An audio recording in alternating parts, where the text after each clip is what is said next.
فرمایا پھر تجھے رحم نہ آئے؟ تو نے اس کی اپیل منظور نہ کی؟ زارو قطار روتے ہوئے کہنے لگا نہیں آقا، میں پاگل ہو چکا تھا، مجھ پہ وحشت سوار تھی، میں نے بچی کے بالوں سے پکڑ کر اسے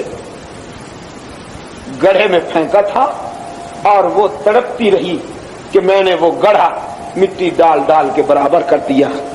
اس نے چیخ چیخ کر کہا تھا ابا رحم کر، لیکن میں نے اسے ہمیشہ کے لیے خاموش کر دیا۔ رحمت عالم صلی اللہ علیہ وسلم نے فرمایا اللہ تو تجھے معاف کر دے گا کہ تو نے یہ آدم خور خطا زمانہ کفر میں کی تھی، لیکن میرے سامنے ہٹ جا، میرے سامنے نہ آیا کر کہ تیری آنکھوں سے مجھے اس معصومہ کے خون کی جھلک نظر آتی ہے۔ یہ تھی وہ ہلاکتیں جن سے رحمت للعالمین کے انقلاب نے